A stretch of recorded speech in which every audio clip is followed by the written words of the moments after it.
أعوذ بالله من الشيطان الرجيم بسم الله الرحمن الرحيم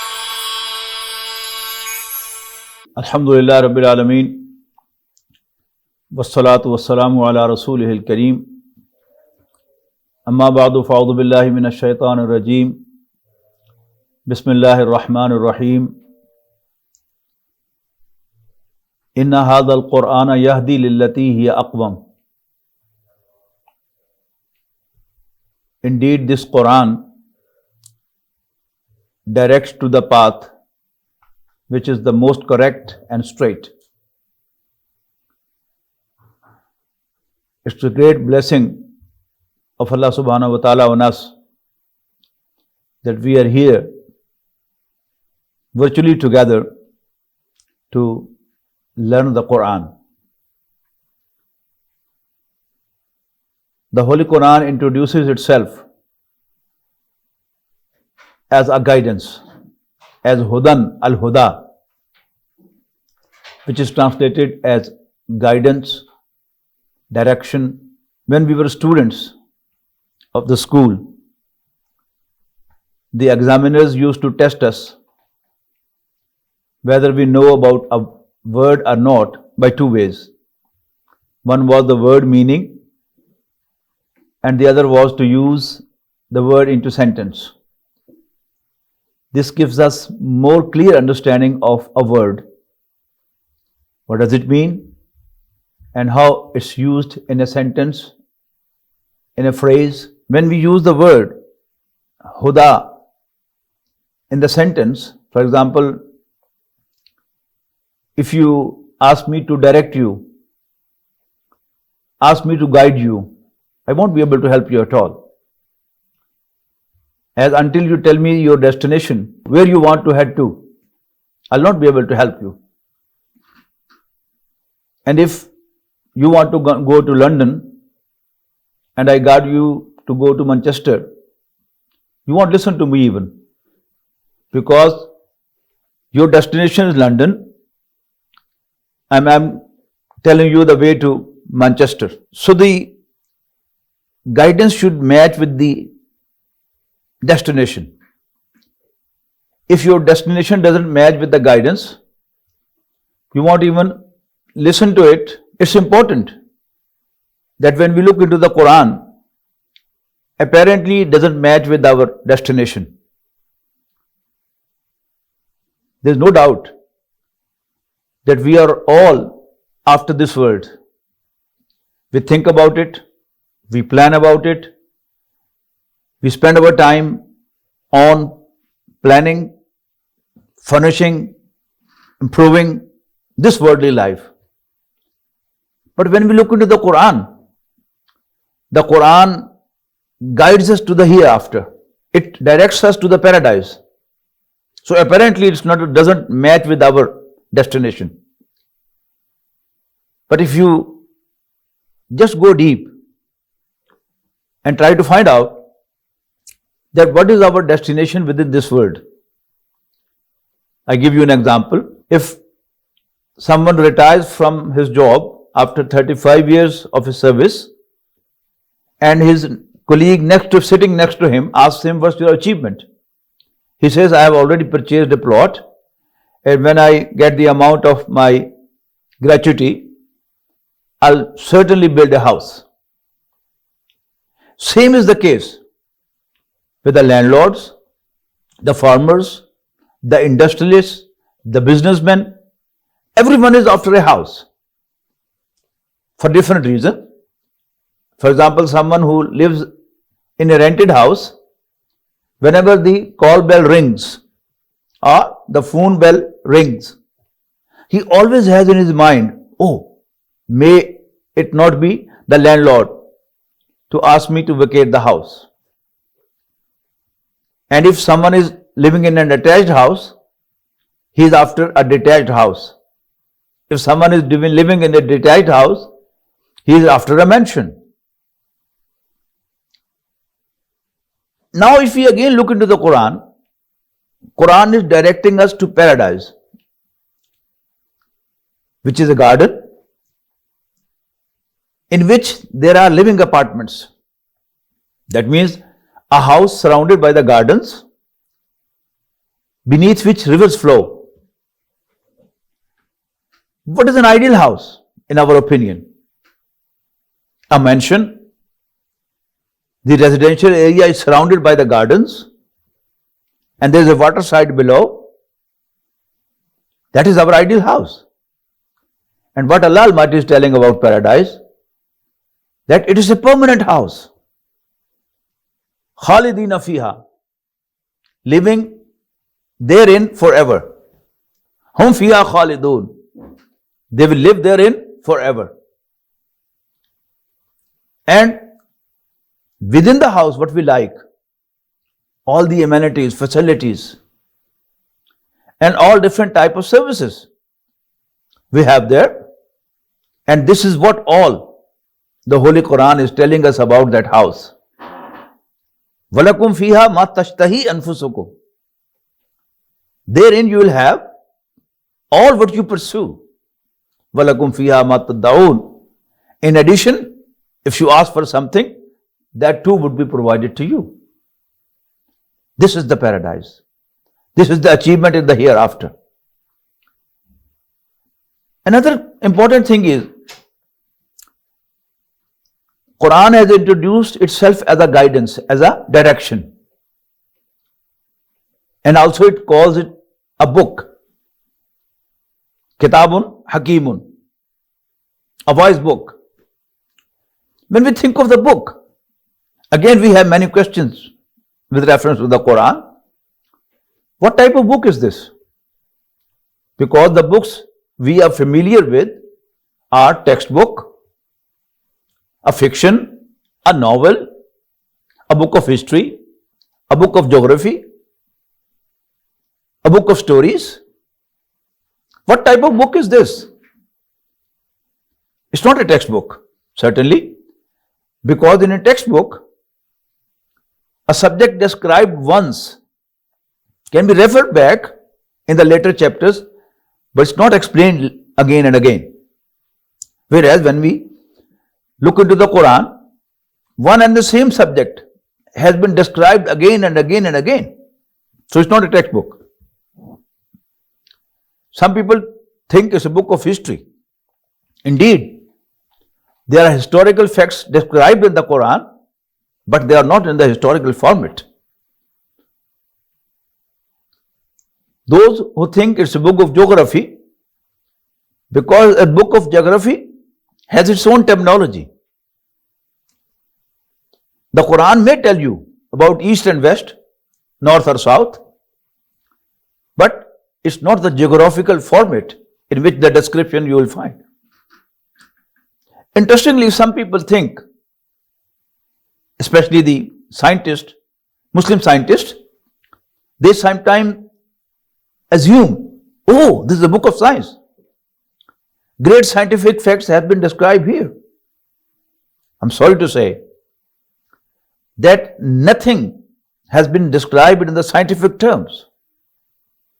And mostly what we think are the scientific things described in the Quran. That's not a scientific knowledge. For example, many times it has been said that man was created from a drop, then from a clot, and then he was turned to a man. Who doesn't know that?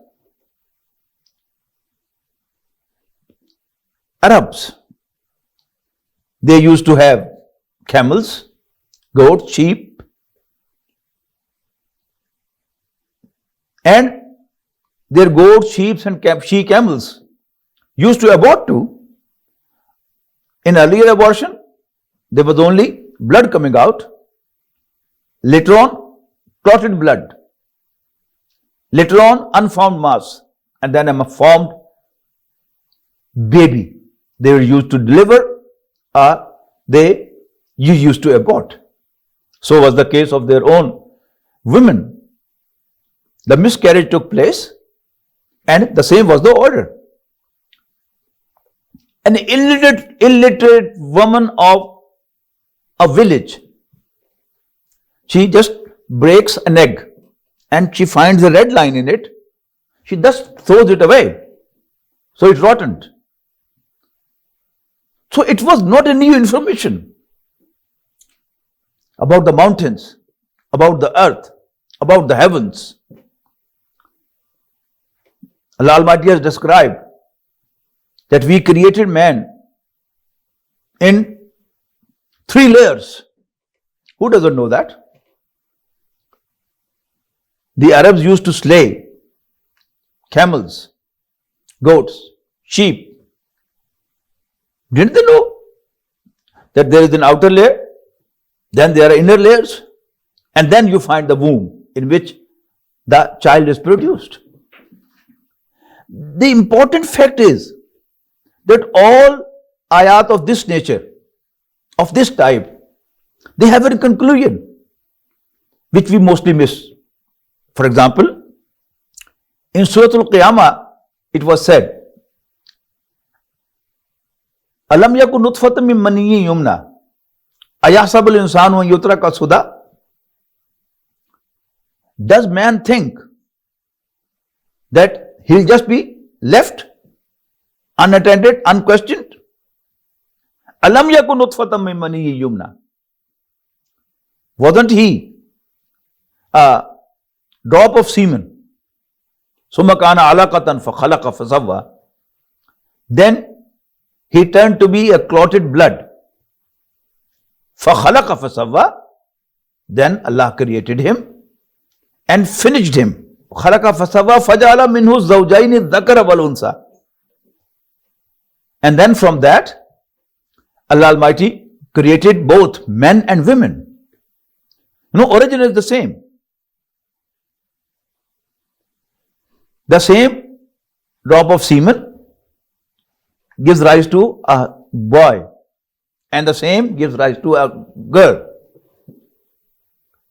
It's an amazing sign of Allah. How capable, how omnipotent is Allah subhanahu wa ta'ala.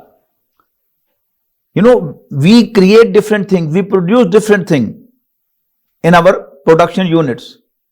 Raw material is different for different products. Machinery is different for different products. The whole procedure is different for different products. Here the procedure is the same, raw material is the same, and machinery is the same. Same woman is giving birth to boys, and the same is giving birth to daughters, girls. And sometimes there are twins, the combination of both, boy and a girl. So the concluding thing is, Alaysa dhalika biqadirin ala yuhyi al-mauta. This is the direction of the Quran, this is the hidayat of the Quran, which I want to point out. That Alaysa dhalika is not that capable. Alaysa dhalika biqadir is not that capable. Ala yuhyi al-mauta, that he brings the dead to life again. Another thing, that some people, those who think about the Quran, there's a book of stories. Yes, there are many stories in the Quran. But with the exception of one story, that is the story of Yusuf alayhi salam, all the stories are broken stories. They have been spread all around. In the whole Quran, the same story you will find in Juz 1, part 1 of the Quran, and the same you will find in part 20, part 11, part 30, etc., etc. So they are broken stories. But again I would say, there is a direction through and through, which I'll inshallah mention later on. So, it's not a book of stories, it's not a book of history, it's not a book of science. Sometimes you find that it looks like a fiction, only sometimes. Sometimes you find it's like a drama or movie. I give you the example of that. Though 2 surahs of the Quran, Surah Taha and Surah Qasas, look like that they are the biography of Sayyidina Musa alayhi salam. Although Musa alayhi salam is widely mentioned in the Quran. If you collect all the ayat on Musa alayhi salam and Bani Israel, probably they will form 2.5 or rather 3 ajza of the Quran, 3 paras of the Quran. But certainly 2 surahs can be considered as biography of Musa alayhi salam, Surah Al-Qasas and Surah Taha. The difference is that in Surah Al-Qasas, it's like a story. It starts from the beginning. That Pharaoh used to divide his people into 2, oppressing one sect and rising the other one. Allah Almighty was kind to the oppressed ones, and then Musa alayhi salam was born in them, and then a change was brought by Allah subhanahu wa ta'ala. The whole story of Musa alayhi salam was described. Whereas in Surah Taha, it's like a movie or a drama which starts from the center. You know, the movie message, how it starts, that different Sahaba are leaving Medina to different kings, different rulers. And then the story starts. In Surah Taha, the story of Musa alayhi salam has been started from the center. That you remember when Musa saw light on the mountain, and he assumed that, oh, there are some people who are having warmth from the fire. So he said to his wife that stay here, I go and get the direction and I bring some spark for you so that you can also get heat from it. When he arrived there, he immediately was stunned to hear, Inni an Allah, I am your Lord Allah. Remove your shoes. What is in your right hand? He said, it's my rod. I take support from it. I take help to drop the leaves on my flock, and I have many other things connected to this. Allah subhanahu wa ta'ala said, okay, drop it down. He dropped his rod down. It turned to a big snake. He was scared. Allah Almighty said, don't be scared. Hold it again. He held the snake in his hand and it turned to a rod again. Allah Almighty said that take your hand into your armpit and bring it out. It will turn white. And it did. Then Musa alayhi salam was assigned that go to Pharaoh. He's turning rebellious, and warn him and make him fear Allah. He said, okay. And also tell him that he should free the sons of Israel to let them go with you. Musa alayhi salam said that I have already killed a man from them, and the moment I will be in front of them, they are likely to kill me. Allah subhanahu wa ta'ala said, no problem. Musa alayhi salam said, okay, make my brother Harun also my vicegerent, my assistant. Allah subhanahu wa ta'ala, okay, your request is approved. And then he said, earlier on also, we did a favor to you when we asked your mother to drop you in the river.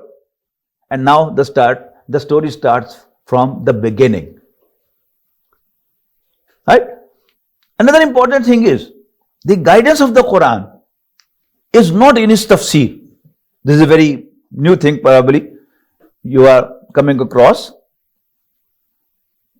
Quran is not the book of knowledge. It's a book of guidance. It directs you to the paradise. It directs you to the hereafter. It directs you to the right path in a very subtle way, which you may not recognize. Now I give you a few examples. When we talk of guidance, we think about there will be directions, do this, do this, do this, do this, don't do this, don't do this, don't do this, don't do this. But when we open the Quran, it starts with Surah Al-Fatiha, followed by Surah Al-Baqarah, Alif Lam Mim Zalikal Kitabu La Raiba Fi Hudal Lil Muttaqin Alladhina Yu'minuna Bil Ghaib wa Yuqimuna As-Salata wa Mimma Razaqnahum Yunfiqun. There is no direction. It's only a description of the Muttaqin. But indirectly, you find a direction for you.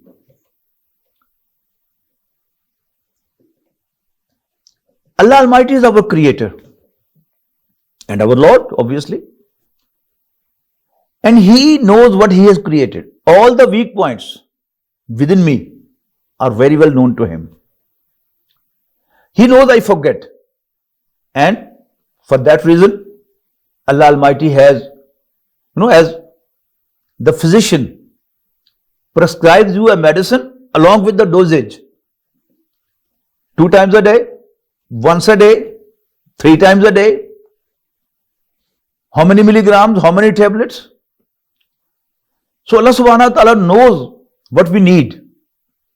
And Allah Almighty has added, has brought in the Quran as per our need. For example, He knows we forget. We are living in this world, and the glittering manifestation of this world would certainly make us forget the hereafter, even though we believe in it. I'm talking about ourselves, we Muslims. We all believe in the hereafter, don't we? Yet we hardly remember Akhirah. We are after this world, this worldly life.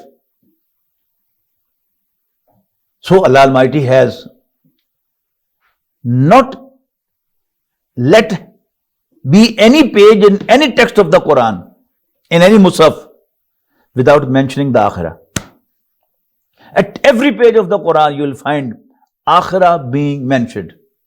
May it be directly or indirectly. From indirectly, I give you an example too. When Allah Almighty says, I am watching, Inna Allaha Alimun Khabir. Allah Almighty is knowing, watchful, aware. Inna Allah Basirum Bima Ta'malun. In these, what all you do, Allah is watching. It's not mere information. It's a warning. I remember when I was a student of 6th class, our teacher used to take the whole roll call and used to call the roll numbers or the names of the students, roll number 7, roll number 8, and then you used to say from above the glasses, I have seen you. And then roll number 10. What does it mean? If a boy makes a mischief, he just used to warn him that I have seen you, and after taking the roll call, I'll punish you. So when Allah Almighty says that I'm watching, I can see you what you're doing, it's not mere information, it's actually warning from Allah subhanahu wa ta'ala. Then different stories have been repeated again and again as per our need. For example, the story of Adam and Iblis. Adam alayhi salam and Iblis, Satan. It's one story. It once happened only. Allah Almighty has repeated this story after equal intervals. In Juz 1, the 4th section, وَإِذْ قَالَ رَبُّكَ لِلْمَلَائِكَةِ إِنِّي جَاعِلٌ فِي الْأَرْضِ خَلِيفَةً. Then after 7, in Juz 8, in Surah Al-Araf, وَلَقَدْ خَلَقْنَاكُمْ ثُمَّ صَوَّرْنَاكُمْ ثُمَّ قُلْنَا لِلْمَلَائِكَةِ اسْجُدُوا لِآدَمَ فَسَجَدُوا إِلَّا إِبْلِيسَ. Again, there is story of Adam and Iblis. Then you go further 6 ajza, and then Juz 14, In Surah Al-Hijr, you find the story again. Then in Juz 15, 16, both, there are glimpses of this story. In Surah Bani Israel, Surah Al-Isra, then one ayah in Surah Al-Kahf, and then a section in Surah Taha.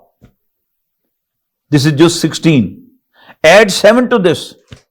Then in Juz 23, in Surah Sad, you find the story of Adam and Iblis again. If the people of my age, brothers and sisters of my age, are a bit younger to me, are senior to me, must remember that our elders, my father, my mother, and my elder senior brothers and sisters, if they recall their mothers and sisters, their grandfathers, grandmothers, they used to recite from the Holy Quran daily after Fajr. After Fajr prayer, they used to open up the Quran and recite from the Quran very regularly. And most of the time, most of the people had a very good practice that they used to recite one complete juz of the Quran every day. Now, if someone recites from the Quran one juz every day, every week, he must go through the story of Adam and Iblis. The story of Adam and Satan is the story of two characters.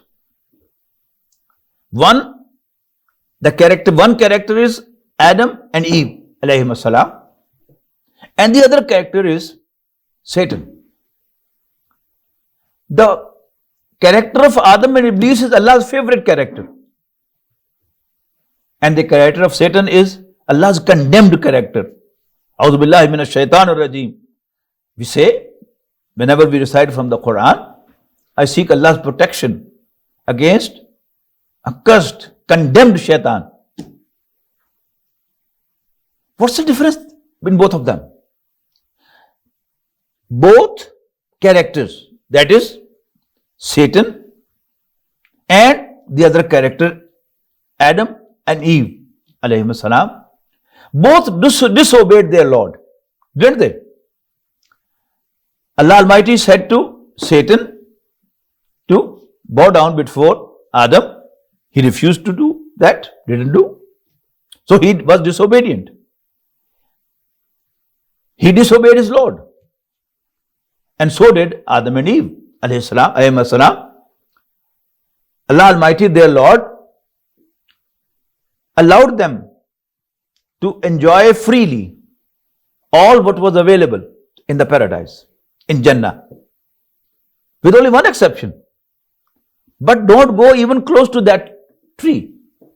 Certain tree was banned, but they were trapped by Satan and convinced to taste from it.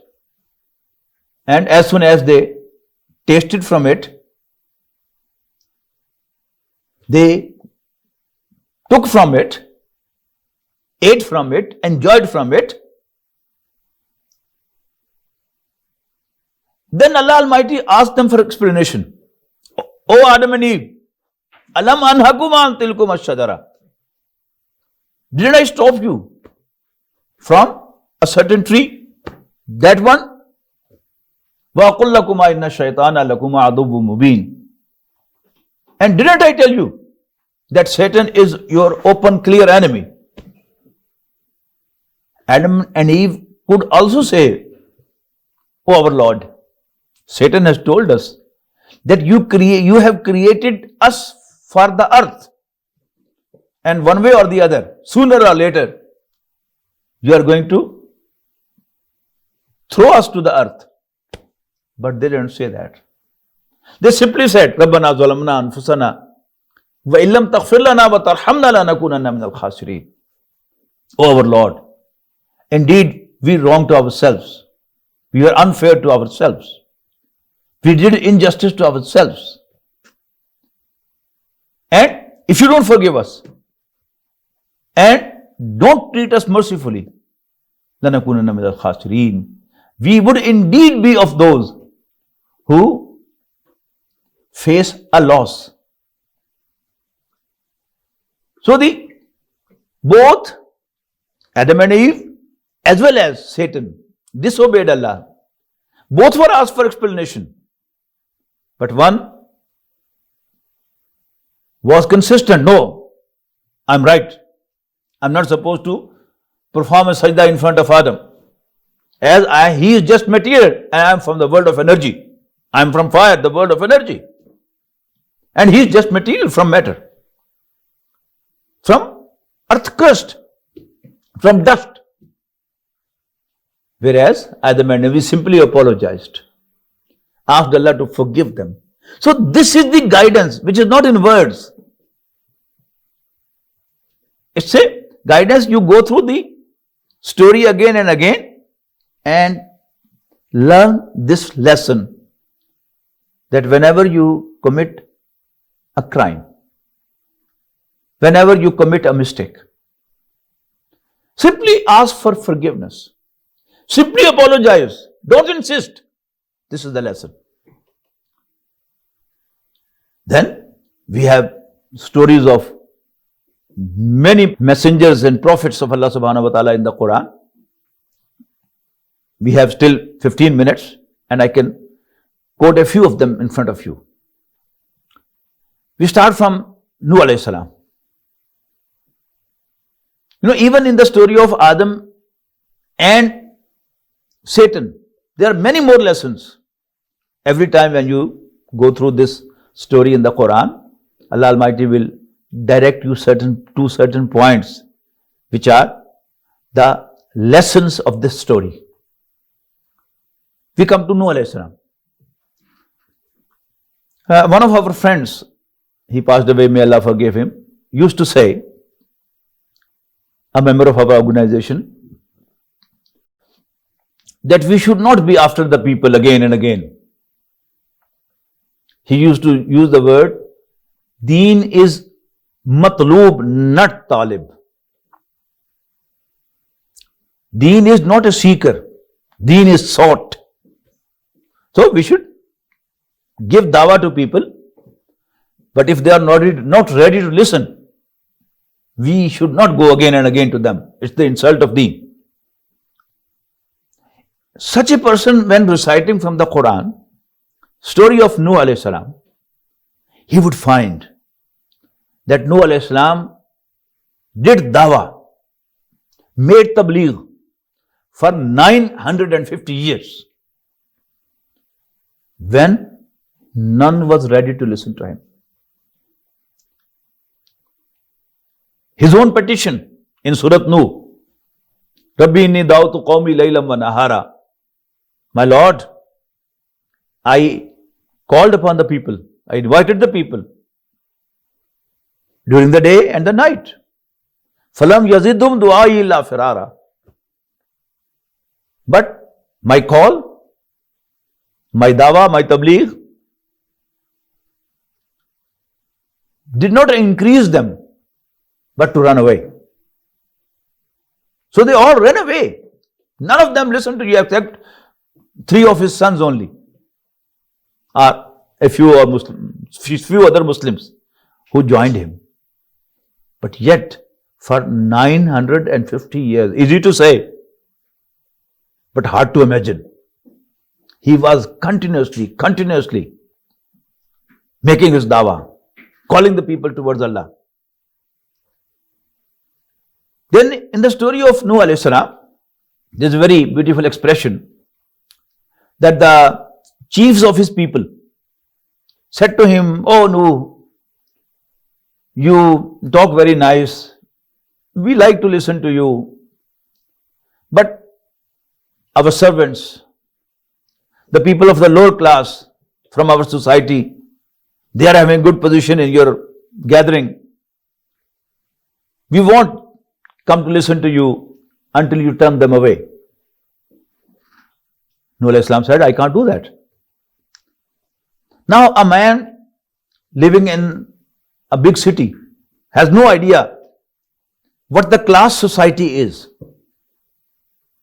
In Hindu mythology, there is an assumption that Brahman was created from the head of Allah subhanahu wa ta'ala, ma'adallah. Khatris were the arms of Allah subhanahu wa ta'ala. And Vesh were the belly of Allah subhanahu wa ta'ala. And the Shudras were the legs and feet of Allah subhanahu wa ta'ala. So the class society. And then even in Pakistan, in villages, there are chaudhries and there are kammis.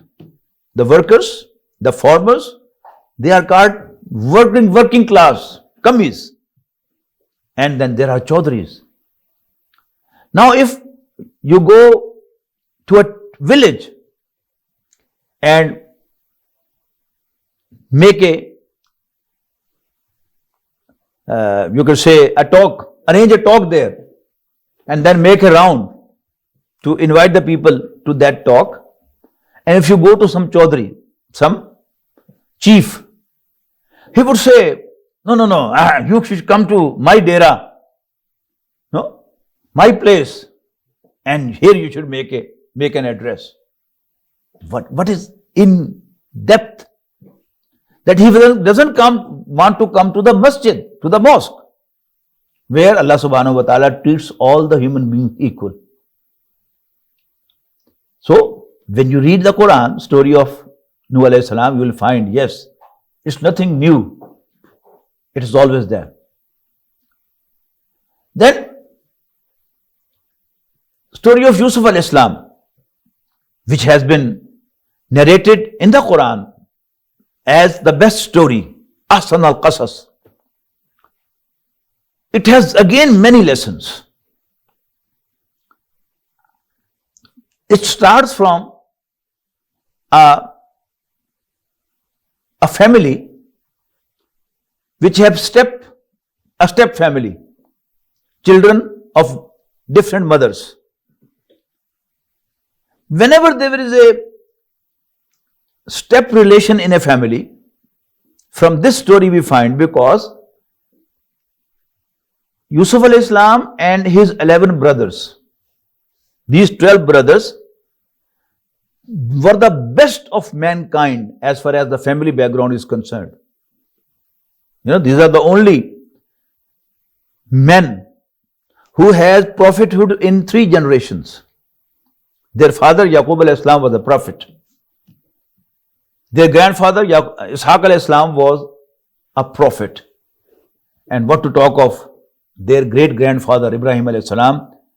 Even Lord Almighty Allah subhanahu wa ta'ala offers him salute, Salamun ala Ibrahim. Yet what we find there? Whenever there is a step relation in a family and the brothers of one family sit together and share their concerns and notes, they will always say, oh, dad is paying more attention to the other family.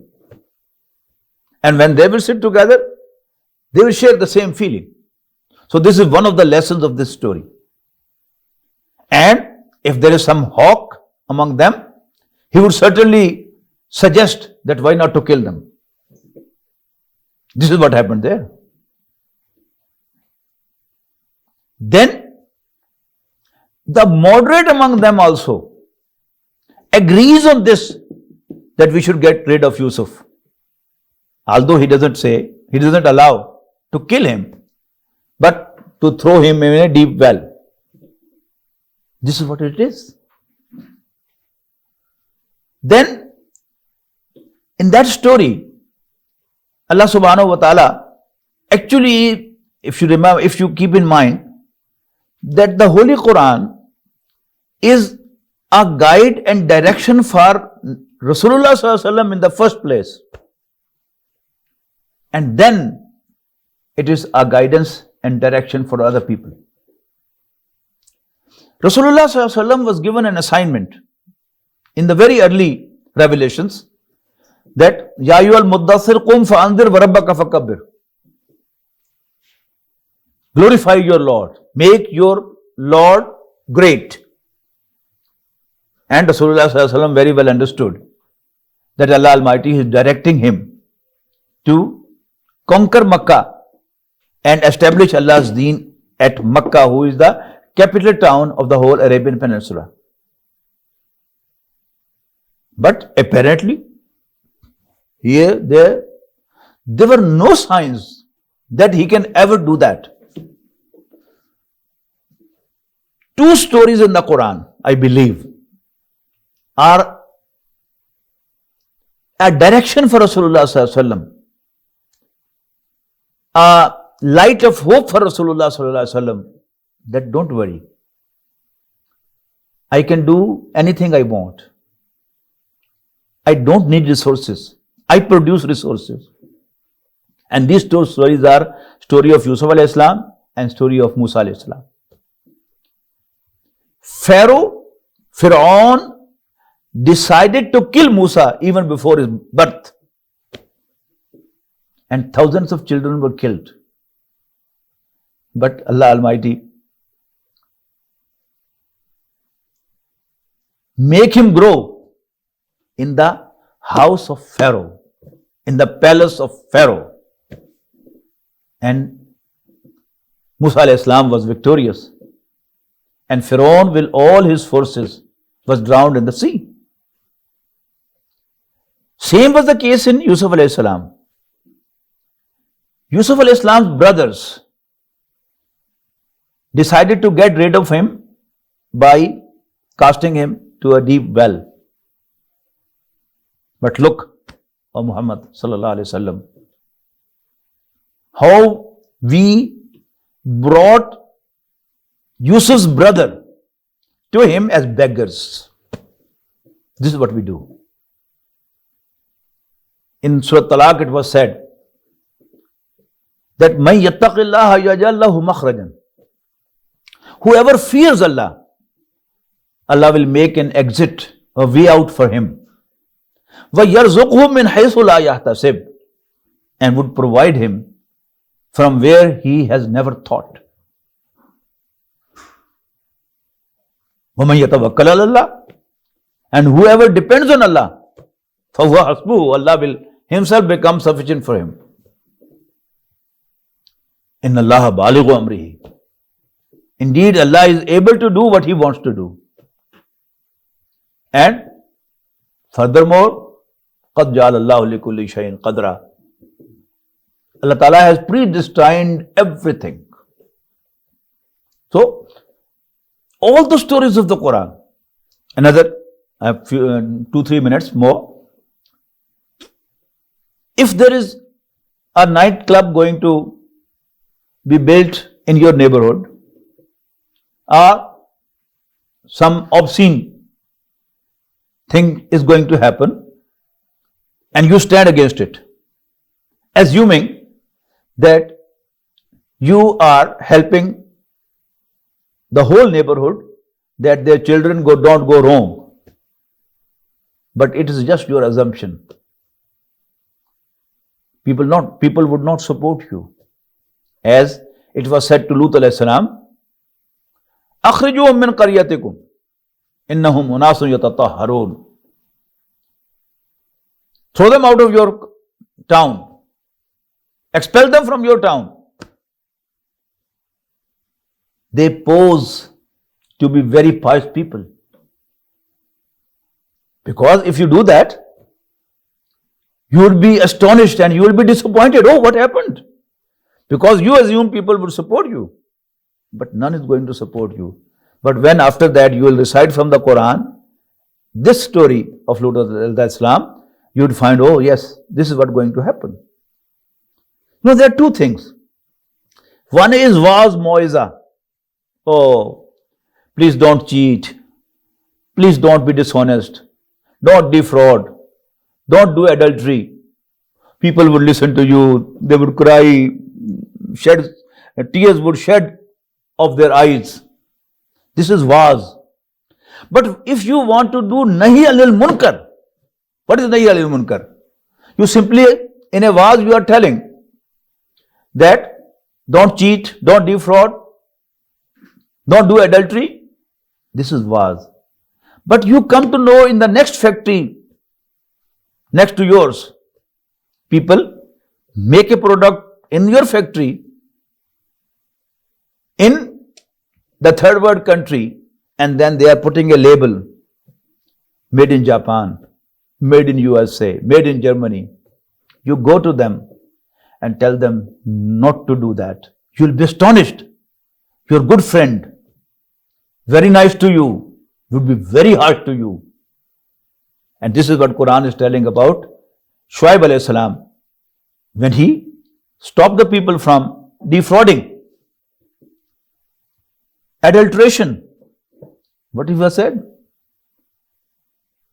This is our property.